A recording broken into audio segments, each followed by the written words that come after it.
Welcome to Write for Joy. I'm Allie Cross. I'm an author and happiness enthusiast. I've chased joy my whole life until one day I realized I already had it. Joy is all around us, so let's see if we can grab some of it for ourselves today. I'm Allie Cross, and this is Write for Joy. Okay, here we go. Hey, everybody. Welcome back to another episode of Write for Joy. Today, we are joined by author Daniel Sayre. Did I pronounce your name right, Daniel? Nailed it. First try. Awesome. Okay, cool. Daniel was, I don't know, we might need some clarification on that, Sure. a mechanical engineer. Yep. But guys, while he was getting his degree in that, he was also getting a double minor in math and creative writing. All three things which go together so well in my mind, like just makes perfect sense. But I think that it probably tells us a lot about Daniel and how his mind works and everything. He went to San Jose State University, and he's a Californian, lives down there in the sunny state. Oh, I think I'm in a sunny state. I'm in Utah, so it's a little bit like Arizona. It's like full sun all the time, but you guys get the nice version of the sun. We just get the, burning desert of, I don't know. Yeah. The sun. The salt flats. Yes, it is very hot and not a lot of fun. I mean, it's fine. Utah's awesome. Awesome. Daniel's a fan of superheroes, which then makes sense. His first book, which, I don't have the title right in front of me. What is it, Daniel? Becoming Glitch is called. Becoming Glitch. It is a superhero book, right? Yep. Yeah, which is very exciting because who doesn't love a good superhero? I know I sure do. He's also into the great outdoors. I mean, he's a Californian. Of course, he's going to say that. Nobody in California can admit to being a couch potato. But if you're on the video and you're seeing Daniel, you can tell he's one of those outdoor guys. We love those guys. However, he is not perfect, everyone. He cannot spell. And he doesn't like to cook. So sorry, ladies who might be looking at him and wondering, I don't know. I actually don't know if he's single, but, so, hey, Daniel, I'm so happy to finally have you here in my studio because we've been talking about this for 2 or 3 months, I think. So it's great to meet you face to face. Thanks for joining us. Thank you for having me on. I appreciate it. Thanks for your patience with the with my slow email chain. Yeah, hey, we're like sending each other an email. It's like one between. Well, I am the worst one, but it's like a week or two between responses. So sorry, Daniel. Thank you. There's been a lot going on for everybody this summer, right? So tell us about your book, Becoming Glitch. Right? That's what you said. All right. Okay. Yeah. So tell us a little bit about it. Yeah. No, my pleasure. It's, for all the months that it's been out now, and this is my, grand debut novel. I'm working on my elevator pitch. So, bear with the, but okay. Yeah, it is on its face. It's a superhero action adventure story. I had originally thought it was going to be mostly, kind of your 20-somethings would be especially interested in this, new adult readers, as I've found out they're called. And then more and more I keep hearing that younger readers are liking it as well, middle schoolers with an advanced reading level, high schoolers. And then I've had some, grandmas and grandpas tell me that they enjoyed it as well, which is always encouraging, but kind of took me by surprise. So, but yeah, so there's the action adventure side of it. And then as you keep on going, it has a lot of questions about purpose, about fear, about leadership. And it really kind of gets into a lot of the sort of the character development, not only of who the characters are, but who they could be. So that's the quick summary of it. That's awesome. I love birth of a hero stories because, and they're a great, that I probably would have labeled it new adult as well, because it's that age group where you're really discovering who you are. But I have learned that you can be no respecter of readers. Like you've got to just be open-minded and allow that anybody can possibly read and love your book, because you never know. You talked about not having your elevator pitch ready. When I was in my early days, I would say, well, it's not for everyone.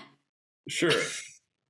Which is, of course, is like, well, fine then. They would just walk away, because I live in a very religious community, and my book was kind of dark. Like it also is a birth of a hero story, but she starts very low. And so I take you through a little bit of that, and it made some people in my culture, my community, uncomfortable. So instead of just embracing who the book was actually for, not my community, I instead went down this whole "it's not for everyone" track, because I was afraid that the wrong people would read it. For so long, I kept my reach really narrow, because it wasn't for you, it wasn't for you, and it wasn't for you, and it was really hard to find who it actually was for. So, and now I have readers who are in high school and who are grandmas and grandpas, and I have men writing me about when is the next book out, and I'm like, why are you reading it? It's a girl's book. But you just don't know who it's gonna grab hold of. So, like a box of chocolates, you never know what you're gonna get, Exactly. Yeah. So it makes, doing like market research and finding your ideal reader, because Daniel and I were in a course together where we had to figure out who our ideal reader is. And I figured I just need to make ideal readers in each of like you may have an ideal middle grade reader, but you kind of even said it, like a person who reads above their whatever. Sure. And I have an ideal older lady, it's not a single catch-all, I guess. Yeah. I don't know if there are any books that are, but I suppose there are. I mean, I was about to say, I suppose maybe like romances, but then I know plenty of guys who are romance authors who would be excluded from that marketing or whatever if the author totally just angled toward women. So I don't know. Yeah. I don't know the answer. Count on versatility, right? Right. Which is why I kind of wanted to do this show, Write for Joy, because a lot of the times it's a slog. Like, it is hard work. It's hard to do all of the peripheral things, because we don't live in the days of old where you could just be a writer. You are a writer and a business owner and a marketer and a PR person and a videographer and a producer and whatever else, right? And it doesn't even matter if you're traditional or indie. You will have to do all of those things. Whatever you want to do, you have to do it yourself, kind of thing. And it can be so hard. And then you have to sit down and write. And maybe that doesn't come so easily, or you don't write to market. And so your books kind of fail to grab readers. Doesn't mean that it's not a great book. It's just hasn't found it's not what the market's looking for right now. This is what I tell myself, because that's where my books fall. And why do you show up? Like, we show up because somewhere along the line, we're getting something out of it, right? And my goal here is to help us, the writers, know that we're not alone, that there are ways to find joy and to feel good about what we're doing, and also to help our readers and, I don't know, anybody who cares what it's like, and that you can do hard things, because we're showing up and doing hard things all the time. So Nice. why, or no, Daniel, I want to know, before I ask you the main event question, how do you define joy? Nice light beginning. Yeah, no, I think I was thinking about this a little bit, and I think I was toying around with a couple ideas for it, but the main one, and actually, for some, is I think joy. It kind of comes as a result of pursuing something that gives you purpose. I think. I mean, just kind of similar to what you said, very close. But I thought of even a nerdier definition, but something about joy comes as a result of working on something that you care about deeply, that is at your level. It's like a multi-parter of like I think about, I've heard about somebody discuss the difference between happiness and joy, and like happiness is a feeling, and joy is more of an attitude. But I think there are times when, if you're not doing something that feeds your soul somewhere in what you're doing, like it can be hard to put that attitude of joy on whatever you're doing. And so something about pursuing something that really means something special to you, and ideally that uses some of the talents that you're good at, or that you're at least interested enough in to get good at. I feel like it kind of follows that at some level. So I don't know if that's the perfect Merriam-Webster length, but that idea of pursuing something that really matters to you, and it being. I really love that, and it's totally unique from some of the things that we've heard previously. So, and that gives me so much to think about. What did you mean when you said that's at your level? You then said like stuff that you're good at. Sure. Is that what you mean? Like, yeah. No, that good question. Like I said, I can kind of nerd out on this, but I was thinking about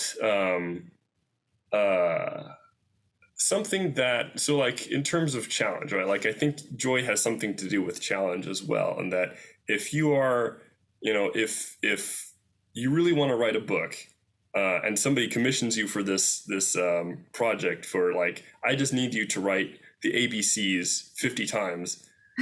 That's not, I mean, it might be writing a book on its face, but it's really not at your level. It's not, in name it might be writing, but there's really none of that joy, none of that content to it. And on the other hand, that's like something that's way too easy for where you're at, to the point where it really, there's nothing in it for you. And on the other extreme, if somebody says, hey, Allie, I really want you to write a book that is all about the technical stuff of how rockets work. It's like, it might be writing on its face, but it's really, it's not in the realm of what probably interests you, or, kind of builds you up. And so something that's in the general sphere of, again, what you care about. And I guess, again, kind of the talent thing of, what you're good at. It's like something might be called writing, but if it's really not in the world of writing in which you consider it, it's really, it's not a great fit. And I think even if you try and put a good attitude on it, at some point, your experience starts kind of, feeding back to you and saying like, hey, this isn't filling me up like I hoped it would. This isn't, something like that. I often think of it as like alignment, which is basically what you're saying, but your alignment is sort of like joy. Like, what do you mean by that? Sure. But I really like, I'm a writer, so of course I'm picturing scenes as you're talking, and I'm imagining doing the job that you just show up every day, pull a lever, you go home. Yes, you have a paycheck. Yes, you're keeping a roof over your head or whatever, but you may have satisfaction in providing for yourself and your family or whatever, but it's lacking that challenge. So even if you love the work and believe in the product or whatever that you're doing, because it lacks that that sense of accomplishment, it may not quite equal joy for you. Right. Whereas when you go to a job, and I hope everyone has felt this, but if you haven't, try to imagine you're at a job, you really want it. You're making a product you love and believe in, and then the bosses say, we want you, we believe in you and know that you can do this thing. And it's a little out of your reach. And maybe there's better if there's like even more out of your reach and more out of your reach, but ways that you can see that you can grow. And then when you perform well and you've gone beyond your current state and your boss is like, yeah, I knew you could do it. And you're like, I knew I could do it. And you go home and you're not just providing shelter and such, but you have bettered yourself. And so that is alignment, kind of like what you're talking about. So it's just a new perspective. And I love that. I am a fan of that. Yay. That's awesome. I believe in stretching. And so that was a really beautiful definition. I liked it much better than Merriam-Webster's. Yeah. So, awesome. Yay. You're a winner. I love that there are different words for it too. I'd never thought of alignment, but I see what you're saying as well with, things just kind of being, aligned, being synced. Yeah, and like for me, I believe in a higher power. And so I believe this sounds grandiose, but I believe people are here for a purpose, including myself. I believe I have specific things and ways that I can contribute to society and help others and not just myself be better, right? And so for me, alignment is when I feel like I'm doing what I'm sort of supposed to be doing, but not everybody believes in that. And so to think that you're supposed to be anything, it doesn't have to be bigger than yourself. If you're aligned with how you perceive your purpose or your goals and dreams in life, that feels like joy to me. Yeah. No, yeah. I like that. Like, I remember actually, I don't know, tell me if this is too tangential, but I read a book, 2016, 2017 or something like that. It was called Growing Young, and it was about like churches in the U.S. and why the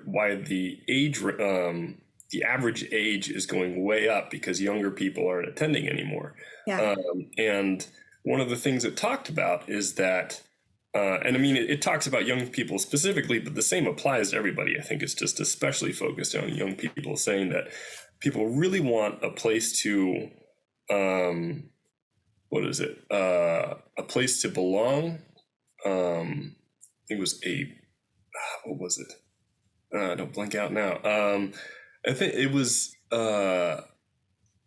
like community, purpose, and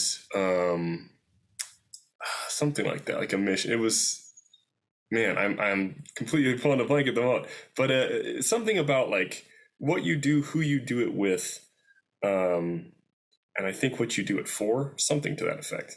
It sounds a lot like what you're saying with alignment, that like, that if you don't have something to strive for, and yeah, I think, at a low level, I think that can be things like, people talk about being the best you kind of thing. Yeah. But I think there does tend to be another level of that with, when there is, a higher meaning than just you, then that it adds that kind of, I don't know, transcendental point to what you're doing.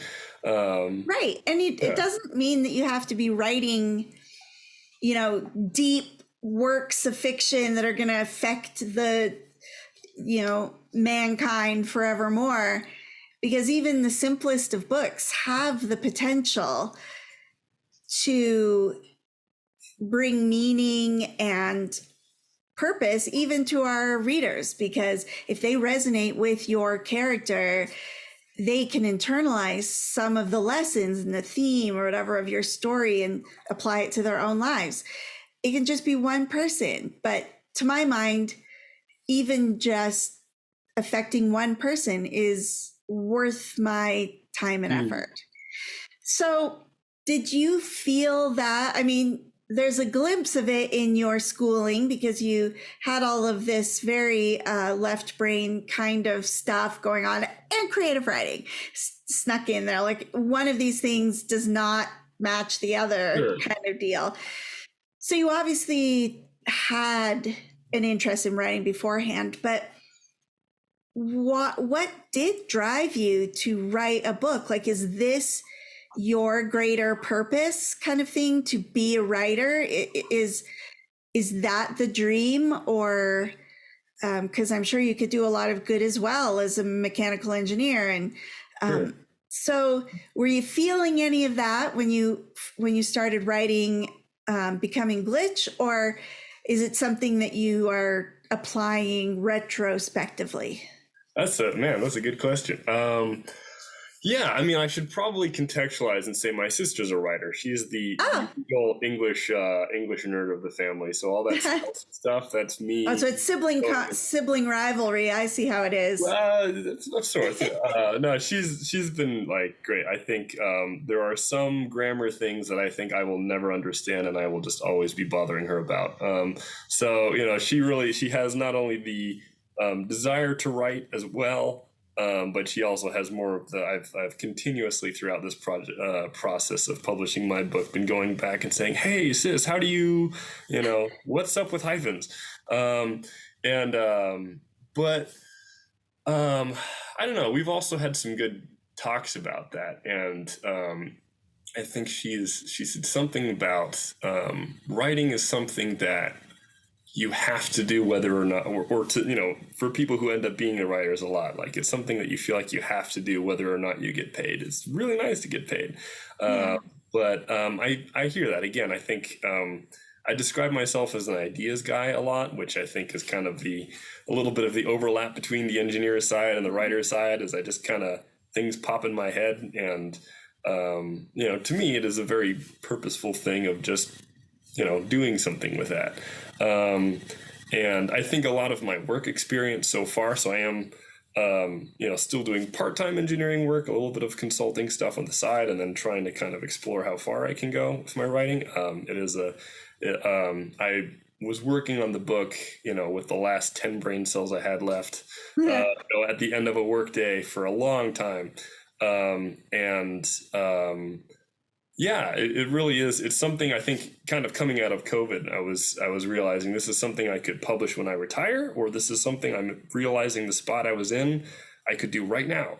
And so I kind of decided to throw the book, push the book out there and fight my inner critic on it and just get it done. And kind of see what came of it. As far as I think, I guess to that point, I think, and I'd like to hope I can do good with engineering work as well. In a lot of the companies and the places I've found myself, I've worked with some incredibly smart people, got to, do some cool stuff. But a lot of the time I have spent, just one way or another, somebody needs to push the papers. And, there have been a lot of times where I've kind of caught myself going, man, what am I doing with my time right now? Like, this is, how long am I going to be, filing engineering change orders before I'm working on stuff that actually makes some kind of impact to somebody? I think as far back as college, I mean, always was, entertained by writing, I think, or from early on when my family had to suffer through my horribly spelled stories, to getting to the point where it was like, okay, I think I can, like, I've written this, I've gone over it and over it and over it in my head, like, let's get it out there. And like you said, see if it makes an impact for anybody. So I don't know if that danced around the question too much, but something to that effect. It was good. I enjoyed it either way. Yeah. So, first of all, are you already working on is there going to be, is this a series? Yes. That's what I mean. Your current book. Another excellent question. So when I published, I tried to leave, and not much of a spoiler here, I tried to leave the ending open-ended to see like, okay, I would love to be there to be more, but if I get 10 people to read this and say, nice try, Daniel, go do something else, like, we'll see. But yes, I have been working on the sequel, and I have ideas for a couple in the series. So far, okay. But so you're like in it now. It wasn't just a one-off. You're sticking with it. So what keeps you going? Like, where do you find joy in your writing? Another good question. Man. Yeah. No, that is, I think really, I keep coming back to the word purpose, and I think that is a really big thing for me that, like I said, I've spent enough hours, pushing papers and kind of wondering, what am I doing with my time? Is this something I would, is this something I would regret later on? Or regret not having been doing something different. And, writing is definitely work. It's not, it's not this constant stream of euphoric just hammering on the keyboard and my ideas flowing perfectly all the time. Oh, they were. Yeah. When I figure that out, I'll have to let you know. But it's something that I don't, in the grand scheme of things, I don't think I'd regret doing. I think, I had, my dad passed away from cancer when I was pretty young. And I think that really put into perspective for me, like life can be short, and not everything you think is guaranteed is guaranteed. And so very much to that point, what would you regret not having done? And so I think, that's, like I said, that really has put purpose into my head. And as I've continued, out of college, doing, trying all these different things, it's something I feel like I keep coming back to. And so far, as for the chapter I'm in right now, I think writing, it's something I wouldn't regret doing. So, yeah. So interesting to me, the lesson you learned from your dad's passing. When my mom died, she had a poem she wanted read at her funeral.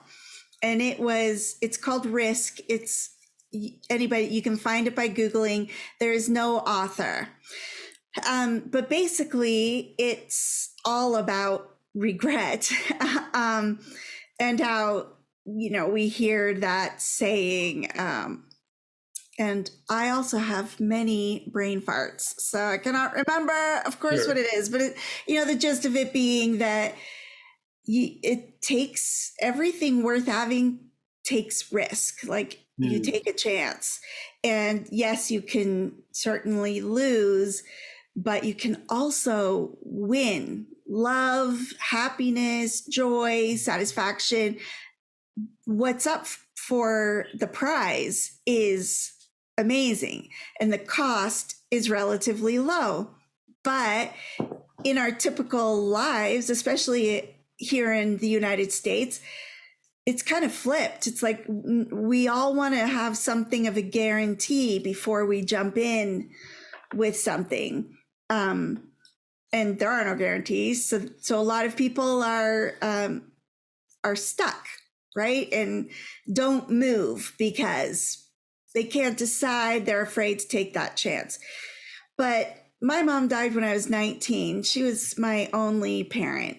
And, but that was like the perfect age for me to walk away with this lesson, because my mom felt like she had not risked enough, that she was leaving this life with so many regrets. And that was terrible to me. So sad. And And I didn't want to be that way. So I decided that I was going to go forward and I was going to take a chance on everything and anything. If it appealed to me and I wanted to try it, I would take the chance.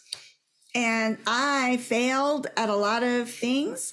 I discovered I had a lot of talents in a lot of different areas that I might not have ever known, which allowed me to have a choice then where I wanted to spend my time. And a lot of people say to me, you know, like, oh, you're so talented, you do so many things, blah, blah, blah. And I'm just like, I just tried a lot of things because that's how I wanted to live my life. And I bet that if anybody else tried lots of things, they would find that they had a lot of talents they didn't know existed.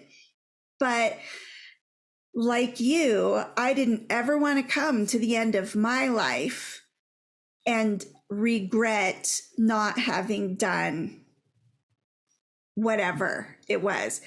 And I think that leads to an amazing life. So you're much younger than me, I believe. And you are going to have an amazing life because while you live that mentality, it makes anything possible. Anything is possible. And what a beautiful and wonderful way to live. It is a wonderful way to live. And so you're the first person, though, that I've spoken with who kind of got that at a younger age, that drive and desire not to leave any regrets behind you. And so it's neat for me to hear that you learned that. And I think your dad would be really proud and happy that was part of his legacy, because like we were speaking earlier, when you strive, when you are trying and anything is possible and you discover things that bring you joy because they marry that purpose with potential. And I think it's the key to a happy life, and you're living it. So yay for you. Thank you. It's staggering steps forward, but trying for steps forward all the same. Yeah. But I appreciate it. I really wanted to be a ballet dancer, and like really, really regretted not ever knowing what it felt like to fly across the stage with a flowy, like a flowy skirt. And so I took ballet lessons as a 32-year-old, probably slightly chubby woman. And I discovered that flying didn't just happen. Yeah. That between nothing and flying is a whole lot of practice just jumping. And when you are not an athlete or whatever, jumping feels just like how it feels to, like, it is like lifting 140 pounds up off the ground and down again. And it was the down that was like so, I got to experience, I got the little flowy skirt though, and I got to try. But as it turned out, I wasn't missing anything. For me in my life, I could let that little dream go. I could let my mom off the hook. You're all right, Mom. It's okay that you did not ever put me in ballet lessons because I am not a ballerina. But you know what? Because you tried. It was a silly thing, but it felt so good to know that I had tried a thing that I always desired. I mean, I'm Canadian, so really it wasn't about ballet. It was really about skating, but you had to first learn how to be a ballerina before you could be a skating ballerina. And, it's okay. I was never meant for the Olympic ice team, so that's all right. But I've also learned that I love whitewater rafting, and never would have thought it. I'm not, and I adore it. And I have a feel for the water and the raft. And I was good at it. I'm good at it. Nice. I Yeah. am not a professional whitewater rafter. And that's okay. But I know that I love a thing and I can do a thing that I would never have tried. You know, if I Huh. didn't always have that kind of. Do you have anything like that so far in your life? Yeah. No, I mean, Tell me yours. yeah, a couple different areas I like doing, but yeah, I mean, my a lot of my immediate family is pretty into outdoors. Like I said on the bio, and yeah, I did. I'm actually planning on, as of this week, I am heading up to Mount Shasta in Northern California, Awesome. and try and summit it in pretty much a day, which it's 14,000 feet. We're starting at 7,000, so it's going to be a climb. It's a lot Yeah. of. Thankfully, it's not as technical of a route, but yeah, going out there and just like doing, climbing mountains and stuff. I've done a handful. I've gotten into some of the obstacle course races that they have, the Oh, Spartan that's races. If you've ever so. heard of. What you mentioned that you're into obstacle courses, but is that foot races or bike Yeah, or no, that's excellent question. It's yeah, it is foot. It's you're running, and then there'll be things like, okay, climb over this wall, simple enough. Do this kind of monkey bars thing. Okay. so is it Uh, like parkour? uh, not more, a little bit, Nobody not says like the word jumping from parkour building to anymore. building. Has that been Sure. co-opted by I have something no else? I idea. don't know. I don't know. It Well, it could, sounds like parkour to me. So I'm just but yeah, picturing you being like super cool. I get it. That's we'll awesome. go with that. We'll just the best possible. And Yeah. you discovered that you can do it, Yeah, and presumably. really, Like, again, I know I am a champion overthinker if I let myself sit in my head for long enough, and like I said, even signing up for a podcast and being on camera and stuff. But similarly, knowing that about myself, that's one of the things that one of the reasons I keep coming back to these races is that they can be scary. There's the two main races that I've done are the Spartan races, they're called, and then there's okay, yeah. Tough Mudder, which is the same idea, but Spartan tends to be a lot of carry this bucket of gravel up a hill and back, just a lot of physical exhaustion stuff. The one called Tough Mudder is I think it was partly developed by some special forces guy or something, which doesn't mean you have to know what you're doing. It's more like the intentional part of overcoming fear of like jump in this huge container of ice water and you have to submerge under this thing to get to the other side. And my sister constantly asks me why I sign up for this stuff.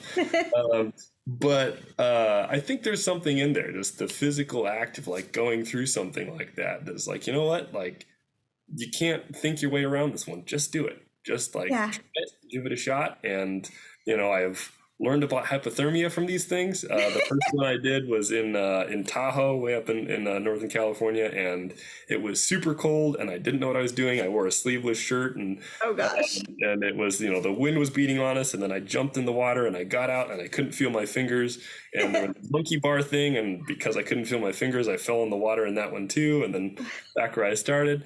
So it was tough, but I was able to do it, and that experience of and of mixing things up and not being behind a desk. Yeah, I've grown from those, and it's something that, in its own weird way, I think I look forward to. Not the challenge of itself, but kind The of way like you climbing feel a mountain. afterward, that sense Yeah, of accomplishment and yeah, and the people you meet along are yeah. almost are a lot of cool people there, and I've wondered about like mountain climbing too, about why I keep there's a on my author website, I think on the FAQ area, I put a picture of me climbing up Half Dome last year, and it's this huge granite looking kind of dome, and part of me has asked myself like, yeah, why do I keep doing this? Because it's always work to climb up, like and especially if you go at altitude and you breathe in and the air just is not as thick. I mean, you're in Utah, I don't need to explain that to you. And but I feel like in a sense kind of philosophically, you know, you meet a version of yourself at the top that you're glad to have met.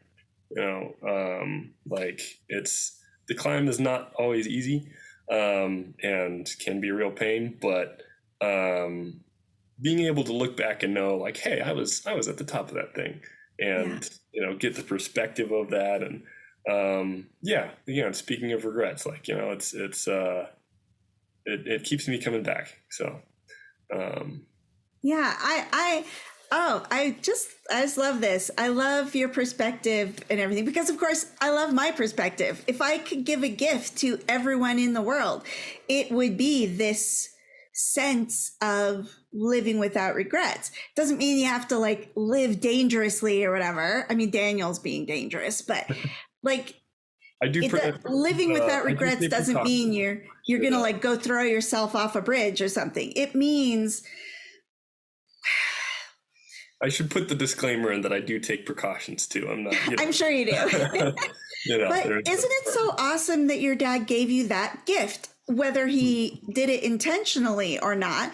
Because with your propensity to overthink things and to analyze to death, whatever, I'm putting words in yeah, your mouth, but yeah, I live with three people like that. So I sure, kind sure, of can guess it can be really hard to make decisions when you think so much and to like pull the plug or whatever to like actually do the thing. We're going forward. But so for you personally, having that sort of internal compass that the compass isn't the right word. I don't know what I'm talking about. good enough. The thing that says, are you going to regret this, Daniel? Kind of thing is a one, like, thank goodness you have that counterpoint to the propensity toward overthinking, because it would be, I tend to gesticulate a great deal and I should Sure. not be allowed to have anything that could be knocked over on my desk. Okay. Because you might not have done anything. You know, you might have only done what was expected of you. Go to school, get this job, live the job, which there's nothing wrong with that. But how much more awesome is your life? How much more enriched is it for the experiences you've had, because you don't want to live with regrets? Like you said, the people, like for me, even though I might not do a thing that I tried to do, the people I met while doing that, they were meant to be in my life. And that feeling, like you said, of being able to look back and recognize I have done hard things that were scary and pushed me way past my comfort zone and everything. It makes looking forward less scary. Everything is still scary. I don't think anything gets easy, really. But you've got proof in your past that you can do hard things, and that even if you fail, it was okay. You just picked yourself up and tried something different or tried again, or you have wins. But either way, they inform your future decisions and actions and make it easier, Sure, for you to keep taking those beautiful risks, not the like, let's throw all of our money into the stock market sure. kind of risks, but the risks that have potential for growth and exciting times ahead, whatever. Yeah. Oh, I love that you're living your life like that. And now I can't wait to like hang out on your blog and watch and see all of the amazing things you're going to do. And the cool thing about all those neat things is they're wonderful fodder for your books. So then when you're writing a superhero who leaps and does all these things, you have a physical relationship with that. You know what that feels like and the technicalities that go into, because even superheroes probably need good form, I'm assuming. Sure. So I don't want any broken ankles for our superheroes, but I'm so excited for you. I'm excited for the wonderful life you're going to lead, and you're probably going to tell me after, like, dude, I'm 50 years old or something. I just look Nope, really nope. young. And this whole time I'm like, you're young, I'm a but you don't child have of the to tell the 90s, world how so old you're you all are. good. But I just think it's a wonderful way to live. And I think that lifestyle is a lot of what brings me personal joy. And it just trickles down into a lot of the other things that I do, because I've made this decision that I will not come to the end of my life with regrets. And that means relationships as well as stuff.